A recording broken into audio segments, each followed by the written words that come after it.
Hello बच्चों, most welcome. ये है अपना सेकंड पार्ट, यानी दूसरा भाग। जो मॉडल पेपर हमने देखा था, फर्स्ट मॉडल पेपर, उसका दूसरा भाग है। और इसमें हम जो अपना पत्र एवं प्रारूप लेखन है वहाँ से शुरुआत करेंगे।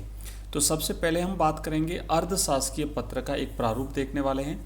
और इसका जो फिक्स पैटर्न होता है, इसका फॉर्मेट जो होता है, उसको अच्छी तरह से आप लोग याद कर लीजिए। अगर आपकी परीक्षा में आता है, देखो पहला प्रश्न है, बड़े ध्यान से ठंडे माइंड से याद कर लेना। अगर प्रश्न आपकी परीक्षा में आता है तो आपको सेम टू सेम मैं बता देता हूँ, वैसा लिख देना। अगर नाम वहाँ पे दिया जाता है तो नाम आप बदल देना, वो नाम लिख देना जो परीक्षा प्रश्न पत्र में आपके पूछा गया है। और अगर वहाँ पे कोई नाम नहीं दिया हुआ है, इसी प्रकार का अगर मान लो कोई प्रश्न आपकी परीक्षा में पूछा गया, तो आप सीधा सीधा ये का ये लिख देना। अब यहाँ पे एक बार थोड़ा सा हल्का सा प्रश्न को पढ़ेंगे। लिखा है कि स्वयं को शासन सचिव शिक्षा विभाग रवि कुमार मानते हुए। अब यहाँ पे देखो रवि कुमार जहाँ लिखा हुआ है ना, वहाँ पे आप अपने हिसाब से अगर वहाँ पे कोई नाम आता है तब तो आपको वो नाम लिखना है। अगर वहाँ पे कोई नाम नहीं आता है तो आप कोई भी नाम लिख दीजिए। तो रवि कुमार मानते हुए राज्य के समस्त संस्था प्रधानों को गुणवत्तापूर्ण शिक्षा की सुनिश्चितता हेतु एक अर्धशासकीय पत्र लिखिए। तो अब देखो पत्र लिखने वाला कौन है और पत्र प्राप्त करने वाला कौन है, ये दोनों चीज़ें क्लियर होना जरूरी है। क्योंकि यहाँ पे पत्र लिखने वाला जो है वो पत्र प्राप्त करने वाले को सरकारी कार्य से किसी व्यक्तिगत हैसियत से पत्र लिखता है। कार्य सरकारी है लेकिन पत्र वो व्यक्तिगत लिखता है, इसलिए इसे अर्ध सरकारी पत्र या अर्ध शासकीय पत्र भी कहते हैं। तो जितने भी पत्र एवं प्रारूप होते हैं उसमें सबसे ऊपर आपको यहाँ पे सेंटर में राजस्थान सरकार लिखना है। ध्यान से समझिएगा, आपको एक एक चीज़ समझ में आ जाएगी। थोड़ा सा अगर आप सचेत रह करके समझते हैं तो अर्धशासकीय पत्र आपको पूरे में से पूरे नंबर दिलाएगा। तो आपने सबसे पहले सॉरी तो सबसे पहले यहाँ पे आपने राजस्थान सरकार लिखा। अब यहाँ जो आपका दाहिना भाग है, बाया भाग है, लेफ्ट साइड है, वहाँ पे आप अपना नाम लिखेंगे। तो आपका नाम क्या है अभी? रवि कुमार। ठीक है, यहाँ पे जो नाम दिया हुआ वो नाम आपको यहाँ पे लिखना है और नीचे उसका पद लिखना है। शासन सचिव जो लिखा है ना, तो यहाँ पे देखो ये शासन सचिव है। और शासन सचिव विभाग का नाम क्या है? शिक्षा विभाग है, तो वो विभाग का नाम हम यहाँ पे लिखेंगे, राइट साइड में लिखेंगे, दाहिनी तरफ लिखेंगे। और यहाँ पे मुख्यालय का नाम, यानी वो मुख्यालय शासन शिक्षा विभाग शासन सचिवालय कहाँ पर है? तो जयपुर में है, तो यहाँ हम लिखेंगे जयपुर। तो अब देखो समझ में क्या आया कि यहाँ पे हमें राजस्थान सरकार लिखना है। कोई भी पत्र एवं प्रारूप हो उसमें राजस्थान सरकार लिखना है। अगर राजस्थान सरकार का है तो, और भारत सरकार का है तो हम यहाँ पे लिखेंगे भारत सरकार। उसके बाद बाईं तरफ जो है ना, द लेफ्ट साइड में, वहाँ पे हम जो अधिकारी पत्र लिख रहा है उस अधिकारी का नाम और उसके नीचे उसका पद लिखा जाता है और उसके सामने वाली पंक्ति में उसके ऑफिस का एड्रेस लिखा जाता है। उसके बाद राइट साइड में आप लिखेंगे अर्ध शासकीय पत्र क्रमांक, है ना, अर्ध शासकीय पत्र क्रमांक, और फिर आप यहाँ पे लिख देना क्रमांक। अभी यहाँ कुछ भी इतना लंबा अगर आप नहीं लिखो तो शॉर्ट में भी लिख सकते हो। नीचे आप दिनांक लिख देंगे और तारीख का पैटर्न जो है वो फॉर्मूला, ये ध्यान रखना, इस पैटर्न की में लिखनी है। और आप चाहे तो अपनी परीक्षा की दिनांक लिख सकते हैं। जैसे कल आपका एग्जाम है तो आपका एग्जाम, मान लीजिए आपका एग्जाम जो है वो 18 तारीख को है, तो आप लिखेंगे 18 दिसंबर 2024। तो ये तो फिक्स चीज़ें हो गई, इतनी तो आपको लिखनी है। ये पैटर्न है इसका, ये पैटर्न, ये फॉर्मेट तो आपको याद करना ही करना है।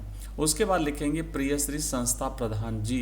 क्योंकि आप किसी एक व्यक्ति को नहीं लिख रहे हैं, आप समस्त संस्था प्रधानों को लिख रहे हैं, इसलिए आप लिखेंगे प्रिय श्री संस्था प्रधान जी। अगर आप किसी व्यक्ति विशेष को लिखते तो फिर आपको यहाँ पे उसका नाम लिखना पड़ता और उसके बाद फिर आप पत्र लिखते। अब देखो ये सारा पत्र मैं आपको नहीं पढ़ूंगा, आप पढ़ लीजिए, आप इसका स्क्रीनशॉट ले लीजिए। सिर्फ लिखना है, संदेश देना है कि जो बातें आपको प्रश्न में कही गई हैं लिखने के लिए, वो आपको लिखनी है। उसके बाद जब ये कंप्लीट लिख लेते हैं तो आप लिखेंगे यहाँ पे आपका शुभेच्छु। जो व्यक्ति जो पत्र लिख रहा है ना वो लिखेगा आपका शुभेच्छु, यहाँ पे वो अपने हस्ताक्षर करेगा और नीचे कोष्टक में अपना नाम लिखेगा जो रवि कुमार आपने पहले वहाँ पे लिखा है। ये लिखने के बाद फिर वापस लेफ्ट साइड में आना है और फिर यहाँ पे लिखना है प्रेषिति। प्रेषिति मतलब जिसको आप भेज रहे हैं। तो अगर कोई व्यक्ति होता तब तो सीधा उसका नाम आ जाता, किसी व्यक्ति विशेष को अगर आप किसी अधिकारी को, व्यक्ति विशेष मतलब अधिकारी को ही लिखा जाएगा, ध्यान रखना, ये पत्र सरकारी अधिकारी को ही लिखा जाएगा तो उसका नाम आता। ये चूंकि समस्त संस्था प्रधानों को लिखा जा रहा है तो यहाँ पे लिखेंगे समस्त संस्था प्रधान।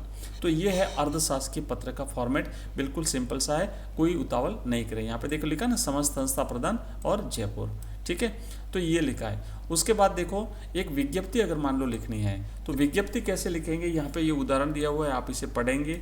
उसके बाद आपको ये एक विज्ञप्ति लिखनी है। तो हमने पिछले जो हमारा जो एक मॉडल पेपर हमने लाइव क्लास में किया था उसमें भी मैंने आपको विज्ञप्ति बताई थी कैसे लिखनी है, और यहाँ पर भी बता देता हूँ कि ये जो माध्यमिक शिक्षा बोर्ड राजस्थान अजमेर, आपको यहाँ पे ऐसे लिखना है, कार्यालय का नाम आएगा, फिर इधर लेफ्ट साइड में क्रमांक आता है, फिर यहाँ दिनांक आती है और बीच में आता है विज्ञप्ति, और उसके बाद जो सूचना है वो यहाँ पे आपको देनी है, और नीचे यहाँ पे हस्ताक्षर नाम और कार्यालय का नाम लिखना होता है।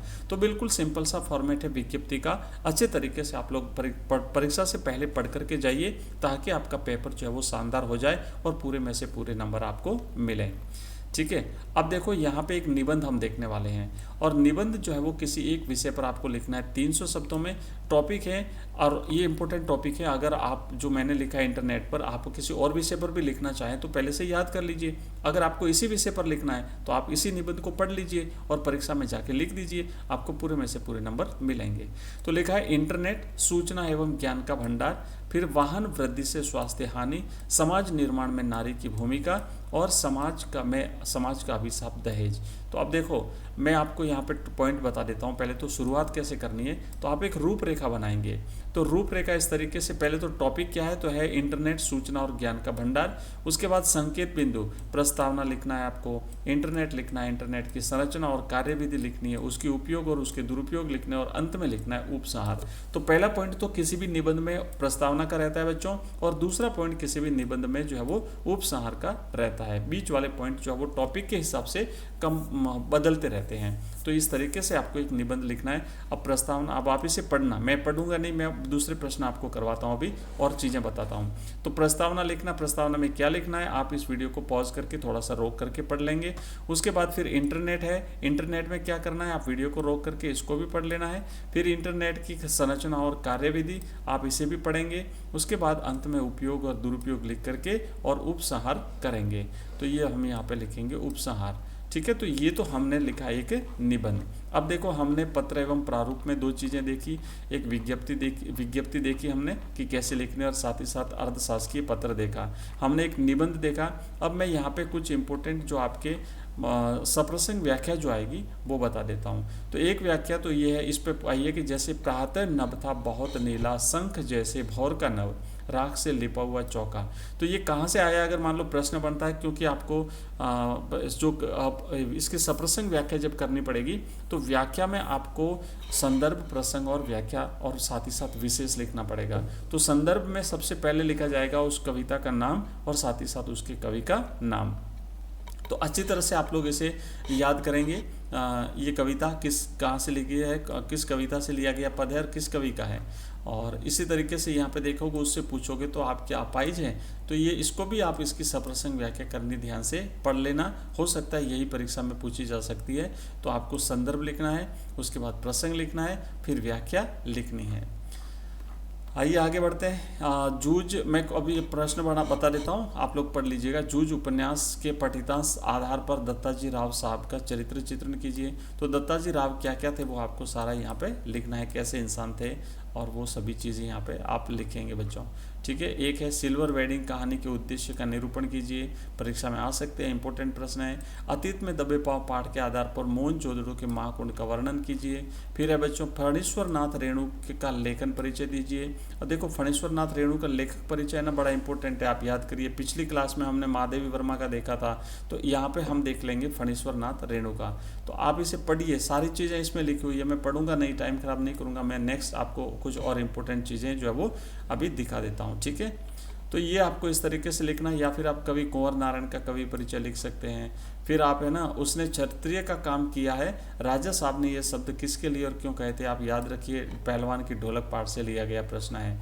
फिर यहाँ पे देखेंगे आप, कवि ने अपनी पुत्री का तर्पण, ये निरला है, सरोज स्मृति।